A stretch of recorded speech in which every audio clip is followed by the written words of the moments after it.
नमस्कार साथियों, मैं हूं आपका मित्र और आपका मेंटर आलोक कुमार श्रीवास्तव। जैसा कि मैंने पहले से बताया था आप लोगों को कि आज सचिवालय में हम लोग मिलने जाएंगे, क्योंकि शुक्रवार था और हमारे साथी आज तैयार थे जाने के लिए। आज हम लोग गए हुए थे, पटना से मैं था और सत्येंद्र जी थे और उसके अलावा अभिषेक जी थे। 3 लोग हम लोग गए हुए थे प्रधान सचिव से मिलने के लिए और प्रधान सचिव से हमारी मुलाकात भी हुई, बातचीत भी हुई। हमने जो हमारा डिमांड था वो सारी बातों से उनको अवगत कराया कि सर ऑलरेडी हमारी सीट विज्ञप्ति में दिया हुआ है, इतनी सीटें हैं और रिजल्ट भी हमारा जो आया हुआ है वो सीट से कम आया हुआ है। और उसके बाद ऑलरेडी आपने देखा होगा कि पहले से जो बहाली प्रक्रिया चल रही है वो पुरानी रिक्तियों पे चल रही है, इसलिए हम लोग को उस रिक्ति से कोई मतलब है नहीं। ऐसे उन्होंने बार बार इस बात को दोहराया। वो कम दोहरा रहे थे, उनके बगल में बैठे हुए थे पोद्दार जी, वो भी आई थिंक किसी डिपार्टमेंट में कोई हेड वगैरह हैं सर, हमको लगता है। और तो पोद्दार साहब ने भी बार बार इस बात को रिपीट किया कि नहीं, अभी आप लोग का टाइम लगेगा, पहले छठे चरण की नियुक्ति होगी, उसके बाद ही आप लोग की नियुक्ति होगी। और फिर क्योंकि छठे चरण की नियुक्ति होने की बात इसलिए हो रही थी क्योंकि उनका कहना था कि छठा चरण भी अगर जो कंप्लीट होगा तो उसका भी जो सीट बचेगा वो आपको हम जोड़ के यहाँ लाएंगे और उसके बाद रोस्टर बनेगा, आप लोग का फ्रेश रोस्टर बनेगा और तब फिर आप लोग का हम मतलब आवेदन लेना शुरू करेंगे। तो ये एक थोड़ा सा साइन जो है वो बता रहा है कि थोड़ा टाइम टेकन होगा, क्योंकि छठा चरण कंप्लीट होने में कम से कम अभी 1-2 महीना लगेगा, क्योंकि अभी उन लोग का तो केस चल रहा है। अभी मई में शायद अप्रैल में सुनवाई होने वाली है, 5 अप्रैल को। 5 अप्रैल के बाद सुनवाई होगी और फिर उन लोग का प्रक्रिया चलेगा, ज्वाइनिंग का, जो नियुक्ति का जो डेट, नियुक्ति पत्र देने का जो उन लोग का डेट है, काउंसलिंग का डेट है, वो सारा चीज़ होगा। उसके बाद जो है इस जो सीटें बचेंगी उसको फिर लेकर जोड़ के फिर से विज्ञापन प्रकाशित होगा, ऐसा उनकी बातों से प्रतीत हुआ हमें। और जो हमारे पोद्दार साहब थे उनकी बातों से ऐसे कुछ बातें और भी हैं।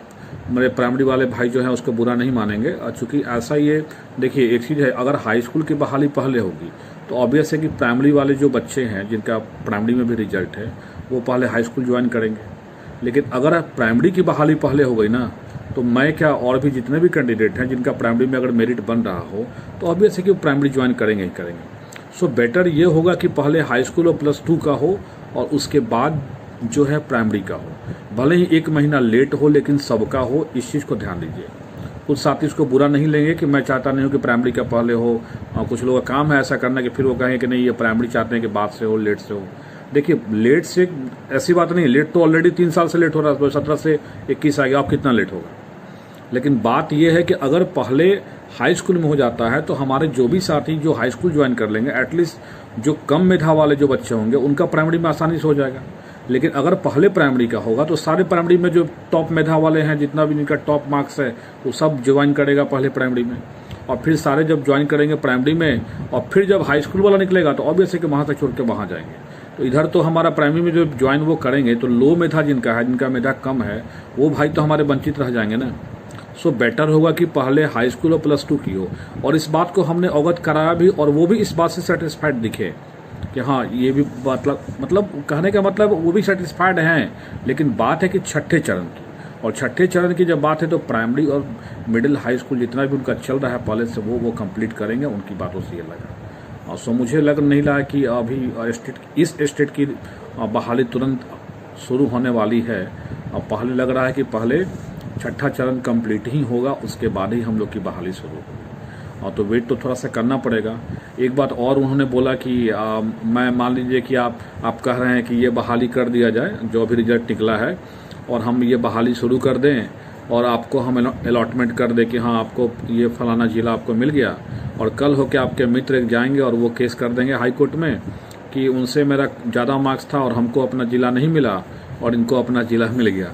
तो ओवरऑल ये एक व्यंग था स्टूडेंट पे सर का, प्रधान सचिव सर संजय सर का व्यंग था एक तरह से। व्यंग इस सेंस में कि अगर आपको हम अलॉटमेंट कर देते हैं जिले का कि ये जिला मिला, तो फिर आपके मित्र चले जाएंगे कि सर हमको भी ये जिला नहीं मिला अपने चॉइस का, जबकि इनसे ज़्यादा मेरा मार्क्स था। यानी ओवरऑल यही बातों से लगा कि विभाग जो है नियुक्ति करना चाहता है, लेकिन केस से विभाग बहुत परेशान है और केस के कारण ही वो बोल रहे हैं कि आप लोग आपस में ही लड़ते हो, तो इसी का परिणाम है कितना सारी बहालियाँ लेट हो रही है। बार बार उन्होंने इस बात बोला कि आप लोग आपस में लड़ना बंद करिए और आप ही लोग के आपस में केस लड़ने की वजह से इतना देर हो रहा है, विलम्ब। अब उनको ये पता थोड़ी है कि बाहर में कौन सा गैंग काम कर रहा है बहाली को फंसाने के लिए। उनको तो ये सब पता नहीं है क्या चल रहा है बाहर में। उनको तो बस ये पता है कि केस के कारण डिस्टर्बेंस हो रहा है, लेट हो रहा है। तो लेट हो रहा है, ये बात उनको अच्छी तरह से पता है कि किसके कारण लेट हो रहा है। ऐसे एक चीज़ बहुत पॉजिटिव उन्होंने बोला है कि बस मैं आप लोग को बस इतना कह देना चाहता हूँ कि मुझे शिक्षकों की ज़रूरत है। ये एक बहुत पॉजिटिव साइन था, मुझे शिक्षकों की ज़रूरत है। इसका मतलब है कि कहीं ना कहीं विभाग तेजी से कदम बढ़ाएगा छठा चरण समाप्त होने के बाद। लेकिन थोड़ा सा इंतजार तो बढ़ गया, हम लोग का इंतजार करना पड़ेगा। और दूसरी बात ये भी है कि इंतजार जो हो रहा है बढ़ तो रहा ही है, और साथ साथ देखिए इंतजार बढ़ने से डर नहीं है, डर इस बात का है कि कहीं फिर कोई नया केस STT में ना आ जाए, क्योंकि इसी से हम लोग परेशान रहे हैं। और डर हम लोग को इसी बात का बना हुआ है कि कहीं फिर से कोई नया STT पे कोई केस हो जाए, कहीं फिर से कोई और आदमी का परीक्षा लेने का कोई निर्देश हो जाए। और जैसा कि देख ही रहे हैं, लोग तरह तरह के भ्रामक खबरें फैला रहे हैं, इसी बात का डर बना हुआ है। और चूंकि लड़ाई थोड़ा सा लंबी हो गई है, थोड़ा सा संयम से काम लेना पड़ेगा सब लोग को, और सब लोगों को संगठित होना पड़ेगा। क्योंकि अब बहाली अगर लेट होगी तो समझिए कि कुछ ना कुछ हम लोग को योजना बना के शिक्षा मंत्री से हो, जैसे भी हो, किसी तरह से दबाव बना के ही काम लेना पड़ेगा। क्योंकि अब तो लेट होगी, और लेट होने का सेंस ये है कि छठे चरण के बाद होगी। और जो हम लोगों ने सोचा था कि रिजल्ट हम लोग का आया तुरंत 10 दिन 15 दिन में बहाली प्रक्रिया शुरू हो जाएगी, तो ऐसा प्रतीत हो नहीं रहा है। ऐसे हम लोगों ने अपना आवेदन दे दिया है, जो भी हमारे मांगे थी, सेंट्रलाइज बहाली करने का हो या फिर एक व्यक्ति से एक आवेदन लेने का हो, ये सारी चीज़ें हम लोगों ने दे दिया है। और विभाग इस पर अपना मंथन करेगा, और आगे के भी कोई अपडेट अगर मिलेंगे और वहाँ जाने के बाद अगर सचिवालय, तो हम आपको देते रहेंगे। तब तक के लिए गुड नाइट। लेट होने का कारण ये था कि हम लोग काफ़ी देर सचिवालय के बाहर बैठे हुए थे, इस कारण से लेट हो गया था।